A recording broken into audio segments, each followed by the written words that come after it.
Halo semuanya, semoga dalam keadaan sehat dimanapun teman-teman berada.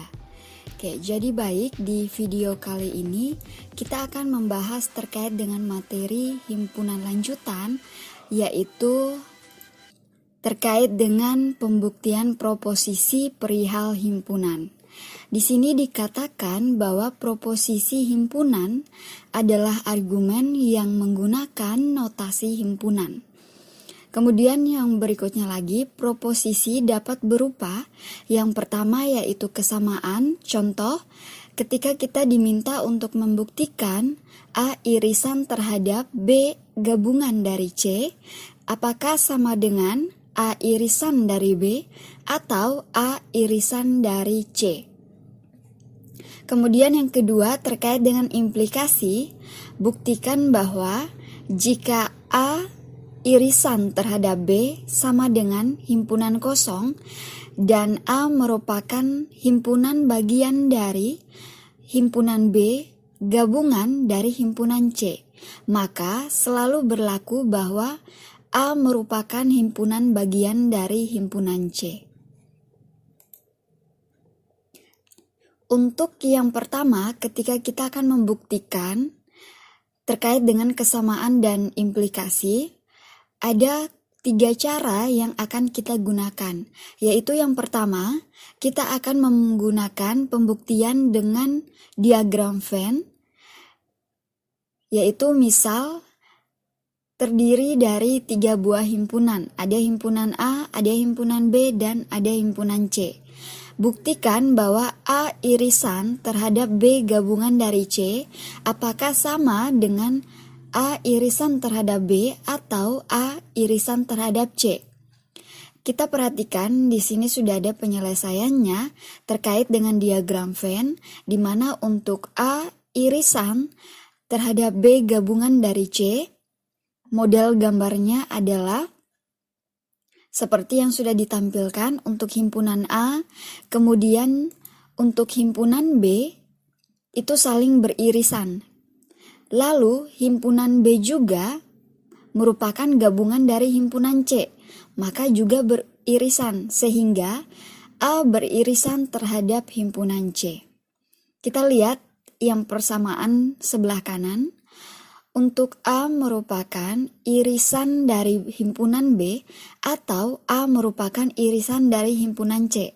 Ya, maka kalau kita nyatakan ke dalam diagram Venn, ya gambarnya seperti yang sudah ditampilkan, untuk himpunan A beririsan terhadap himpunan B. Lalu himpunan C juga beririsan terhadap himpunan A dan himpunan B. Oleh karena itu, kalau misalkan kita lihat gambarnya adalah sama untuk area yang sudah diarsir, maka terbukti bahwa A irisan terhadap B gabungan C sama dengan A irisan terhadap himpunan B atau A irisan terhadap himpunan C.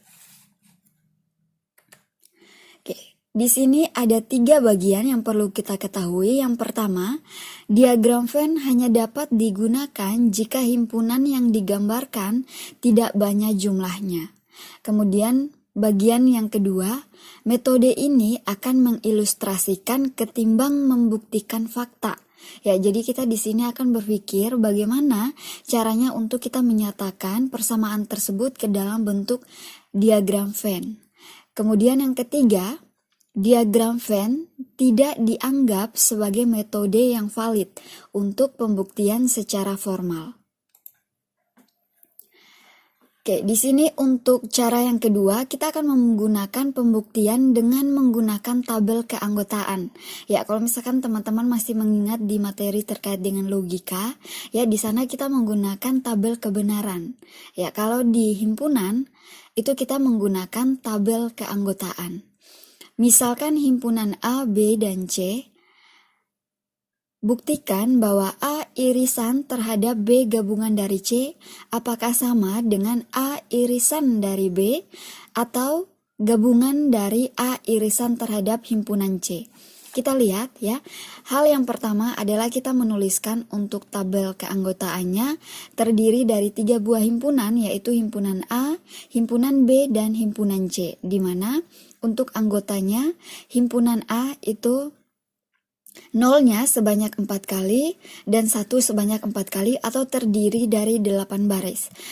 Untuk himpunan B, nolnya sebanyak 2 kali, kemudian satunya sebanyak 2 kali, lanjut lagi dengan nolnya sebanyak 2 kali, lalu satunya sebanyak 2 kali. Kemudian untuk himpunan C, ya menjadi 01, 01, 01, dan 01 untuk keanggotaannya. Kemudian kita akan menjabarkan satu persatu terkait dengan persamaan tersebut ke dalam tabel keanggotaan. Yang pertama, kita gunakan untuk B gabungan terhadap C, kemudian baru kita gabungkan A irisan terhadap hasil dari B gabungan terhadap C. Begitu juga dengan persamaan yang di sebelah kanan, A gabungan terhadap B, kemudian kita pisahkan lagi A irisan terhadap B, kemudian kita pisahkan lagi dengan A irisan terhadap C. Setelah kita sudah peroleh hasil, maka kita gabungkan untuk persamaan A irisan terhadap B atau A irisan terhadap C. Ya, teman-teman bisa melihat, untuk dapat kita menyatakan tabel keanggotaannya, kita memegang kata kunci, untuk irisan harus sama-sama ada elemennya, atau elemennya berisi sama-sama adalah 1. Kemudian untuk gabungan, cukup salah satu saja yang tidak memiliki elemen. Jadi 1, 0 itu bisa hasilnya adalah 1. Oke, kita lihat untuk B gabungan dari C. Kita perhatikan untuk kolom B dan C. 0, 0 karena syaratnya untuk B gabungan salah satu tidak ada elemen, maka hasilnya boleh 1, tetapi kalau keduanya tidak memiliki elemen 1 atau anggota 1, maka hasilnya adalah 0. Kemudian kita perhatikan baris yang kedua, 0, 1, hasilnya adalah 1, 1, 0, hasilnya adalah 1, 1, 1, karena salah satu saja bernilai elemennya adalah 1, maka hasilnya adalah 1. Kemudian 00 hasilnya adalah 0, 01 hasilnya adalah 1, 10 hasilnya adalah 1, kemudian 11 hasilnya adalah 1. Lalu langkah keduanya kita akan menggabungkan untuk anggota A irisan terhadap hasil dari B gabungan dari C. Ya, kita perhatikan. Di sini lambangnya adalah irisan, berarti harus sama-sama ada elemennya, yaitu sama-sama 1. Untuk yang baris pertama, 0 dan 0, berarti hasilnya adalah 0. Kemudian baris kedua, 0 dan 1, hasilnya adalah 0, karena tadi di kata kunci harus sama-sama 1, sehingga hasilnya juga elemennya adalah 1. Kemudian baris ketiga 0 dan 1 hasilnya adalah 0, 0 dan 1 juga hasilnya adalah 0, 1 dan 0 hasilnya adalah 1. Sedangkan untuk 1 dan 1 maka hasilnya adalah 1. Kemudian baris yang ketujuh 1 dan 1 hasilnya adalah 1. Dan baris yang terakhir 1 dan 1 untuk anggotanya maka hasilnya juga adalah 1. Begitu juga untuk kolom A irisan terhadap B juga A irisan terhadap C. Kemudian ketika kita gabungkan, kita juga akan memperoleh hasilnya adalah 0, 0, 0, 0, 0, dan yang terakhir adalah 1, 1, dan 1. Ya, jadi ketika kita melihat untuk bagian atau daerah yang diarsir, ya ternyata hasilnya adalah. Oleh karena itu, hasilnya adalah terbukti dengan kita menggunakan tabel keanggotaan. Oke, kita lanjut. Untuk cara yang ketiga, kita akan menggunakan pembuktian dengan menggunakan aljabar himpunan atau hukum-hukum himpunan ya, yang sudah diberikan di materi terkait dengan himpunan. Kita perhatikan untuk contoh yang pertama, misalkan himpunan A dan himpunan B, buktikan bahwa A irisan terhadap B atau A irisan terhadap B komplement itu sama dengan A. Maka hal yang pertama kita dapat melihat bahwa A bisa kita keluarkan atau kita pisahkan ya dari A irisan terhadap B atau A irisan terhadap B komplement. Maka jika kita sederhanakan atau kita pisahkan, bentuknya seperti di sebelah kanan menjadi A irisan terhadap B gabungan dari B komplement. Maka disebut sebagai hukum distributif. Ya, diingat-ingat, dipelajari terkait dengan hukum-hukum himpunan yang sudah diberikan di materi himpunan part 2. Kemudian untuk B, gabungan dari B komplement itu sama saja dengan U. Ya, jadi di hukum komplementnya kita bisa menggantikan, kalau di hukum komplementnya di sini adalah A gabungan dari A komplement atau sama saja dengan B gabungan dari B komplement, ya itu bisa kita gantikan dengan U. Oleh karena itu A kita bisa sederhanakan lagi irisan terhadap U atau disebut sebagai hukum komplement. Lalu kalau kita dapat melihat A irisan terhadap U itu sama saja dengan A untuk hukum identitasnya. Maka hasilnya adalah A atau disebut sebagai hukum identitas. Oleh karena itu, persamaan yang pertama itu terbukti untuk A irisan B atau A irisan terhadap B komplement sama dengan A. Oke, kita lanjut untuk bagian yang kedua. Misalkan kita memiliki himpunan A dan himpunan B. Buktikan bahwa A gabungan dari B dikurangi A sama dengan A gabungan. Oke, kita perhatikan untuk notasinya dari A beda setangkup terhadap B. Sama dengan A gabungan dari B dikurangi dengan A irisan terhadap B. Atau sama saja dengan A dikurangi dengan B atau gabungan B dikurangi dengan A. Oleh karena itu, jika ada model pernyataan persamaan ya di bagian kiri, maka kita melihat untuk A gabungan terhadap B dikurangi dengan A, maka kita dapat menggantikan dengan menggunakan operasi selisih atau beda setangkup sehingga menjadi A gabungan dari B irisan terhadap A komplement. Lalu kita bisa lakukan perubahan terkait dengan hukum distributif. Artinya kita bisa keluarkan masing-masing ya terkait dengan A gabungan terhadap B irisan terhadap A gabungan dari A komplement. Oleh karena itu kita sudah dapat sederhananya lagi di sini terkait dengan hukum komplementnya, karena A gabungan terhadap A komplement itu sama saja dengan U. Maka kita dapat menggantikan menjadi A gabungan terhadap B irisan terhadap U. Lalu kita bisa melihat ya untuk B irisan terhadap U itu sama saja dengan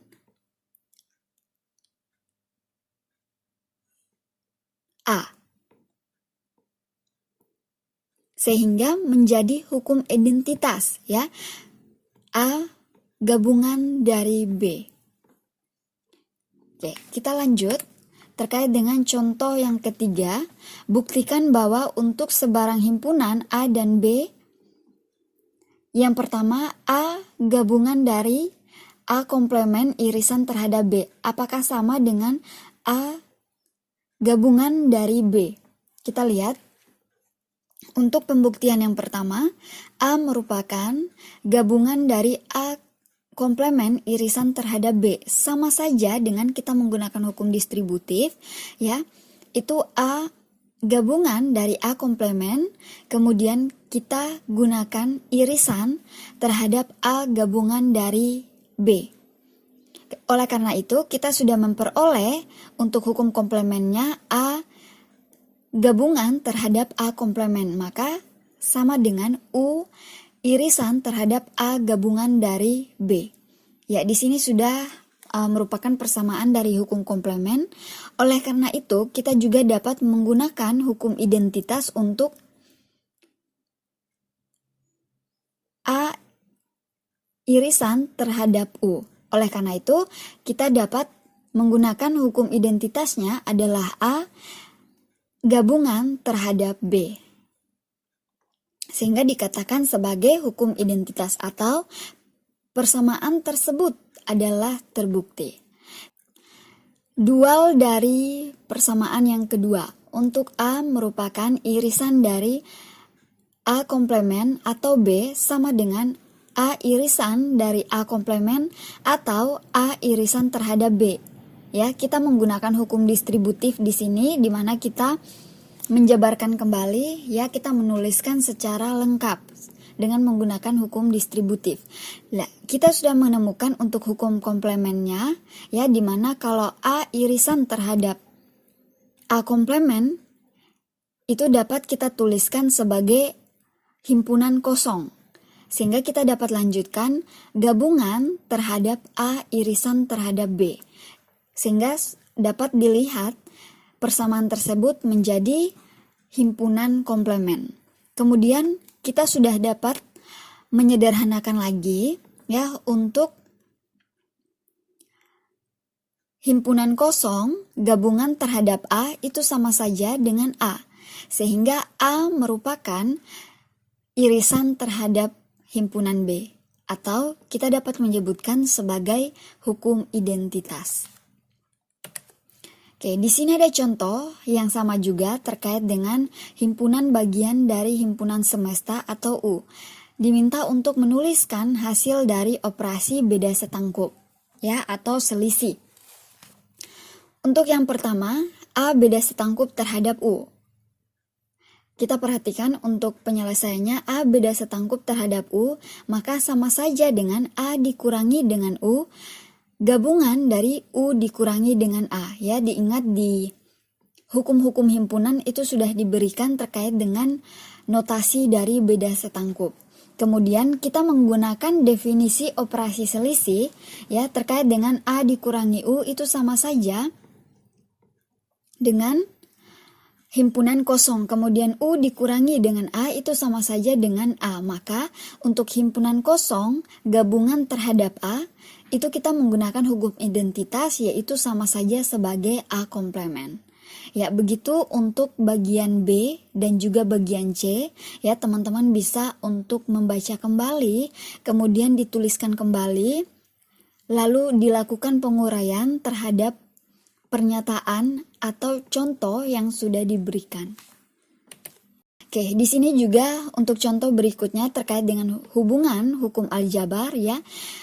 Untuk membuktikan apakah persamaan tersebut sama dengan persamaan yang di ruas kanan atau tidak, atau A merupakan gabungan dari A komplemen irisan terhadap B sama saja dengan A gabungan dari B. Ya, kalau di sini ternyata terjawab atau terbukti ya, untuk persamaan kiri sama dengan persamaan yang di sebelah kanan. Hasil akhirnya juga ya, kita menggunakan sebagai hukum identitas. Ya, di sini ada latihan untuk teman-teman biar lebih mendalami lagi terkait dengan materi himpunan ya, bagaimana kita menerapkan hukum-hukum himpunan yang sudah dipelajari. Oke, yang keempat kita akan membuktikan dengan menggunakan definisi, di mana metode ini digunakan untuk membuktikan pernyataan himpunan yang tidak berbentuk kesamaan, tetapi pernyataan yang berbentuk implikasi. Biasanya di dalam implikasi tersebut terdapat notasi himpunan, bagian, atau himpunan set, atau himpunan bagian tetapi A tidak sama dengan B. Oke, contoh misalkan A dan B merupakan himpunan. Jika A irisan terhadap B sama dengan himpunan kosong dan A merupakan subset dari B gabungan terhadap C, maka A merupakan subset dari C. Ya, kita buktikan. Yang pertama, terkait dengan definisi dari himpunan bagian untuk P merupakan himpunan bagian dari Q jika dan hanya jika setiap X merupakan elemen dari P juga elemen dari Q. Misalkan X merupakan elemen dari A. Karena A merupakan subset dari B gabungan C, maka dari definisi himpunan bagian, X juga merupakan elemen dari B gabungan terhadap C. Dari definisi operasi gabungan tersebut, maka X merupakan elemen dari B gabungan terhadap C, atau dengan kata lain X merupakan elemen dari B atau X merupakan elemen dari C. Kemudian kita lanjutkan bagian yang kedua. Karena X merupakan elemen dari A, dan A irisan terhadap B itu sama dengan himpunan kosong, maka X bukan merupakan elemen dari B. Sehingga untuk pembuktian 1 dan 2, di mana X merupakan elemen dari C harus benar, ya. Karena X merupakan elemen dari A juga berlaku X merupakan elemen dari C, maka dapat kita simpulkan bahwa ternyata A merupakan subset dari himpunan C. Oke, di sini juga ada terkait dengan tipe set dalam bahasa Pascal. Ya, kalau misalkan teman-teman mempelajari terkait dengan bahasa pemrograman, ya di sini tentunya teman-teman akan juga menggunakan bahasa Pascal yang menyediakan tipe data khusus untuk himpunan yang bernama set. Tipe set akan menyatakan himpunan kuasa dari tipe ordinal atau integer dan karakter. Contoh misalnya untuk tipenya, ketika kita menggunakan huruf besar, ya di sini ada A, kemudian juga ada set atau A sampai dengan set. Ya, kita enumerasi, artinya kita menulis secara terperinci. Kemudian terkait dengan hurufnya itu sama dengan set jika hurufnya besar. Ya, jadi tadi sudah dikatakan terkait dengan contoh dari himpunan huruf, terdiri dari ada huruf besar dan juga ada huruf kecil. Kemudian terkait dengan varchar-nya, di mana untuk hurufku itu sama saja dengan huruf, nilai untuk peubah hurufku dapat diisi dengan pernyataan yang pertama, hurufku itu ada kapital dari huruf besar A, C, dan D. Kemudian hurufku juga yang kedua ada huruf kapital untuk M. Sedangkan hurufku yang ketiga ada himpunan kosong, ya. Oke, di sini terkait dengan operasi yang dapat dilakukan pada tipe himpunan adalah operasi gabungan, irisan, dan juga kalau misalkan kita mau menuliskan gabungan, maka kita akan menuliskan kedua himpunan tersebut. Lalu kalau kita misalkan terkait dengan irisan, kita akan menuliskan anggota bersama yang ada di himpunan A juga ada di himpunan B. Kemudian terkait dengan selisih, ya, kita akan mengurangi himpunan A terhadap himpunan B. Ya, jadi kita akan melihat kalau misalkan ada anggota bersama maka nilainya akan habis. Jika tidak, maka nilai yang tidak memiliki anggota bersama yang akan kita tuliskan kembali sebagai hasilnya. Kemudian berikutnya lagi terkait dengan uji keanggotaan sebuah elemen di dalam himpunan dilakukan dengan menggunakan operator in seperti pada contoh berikutnya. If jika A dalam hurufku, kemudian titik. Lalu di dalam kakas pemrograman Delphi, set sering digunakan untuk mengidentifikasi flag. Misalnya himpunan icon untuk window. Tipenya T-border icon itu sama dengan B system, kemudian menu, B minimize. Kemudian juga B maximize. Dimana kalau misalkan ditanyakan keanggotaannya, maka terdiri dari 3 anggota atau kardinalitasnya adalah 3. Dan yang terakhir terkait dengan huruf itu sama saja dengan set of T-border untuk ikonnya. Oke, jadi baik. Sekian pembahasan video kali ini. Selalu sehat dan tetap semangat. Sampai jumpa di video berikutnya.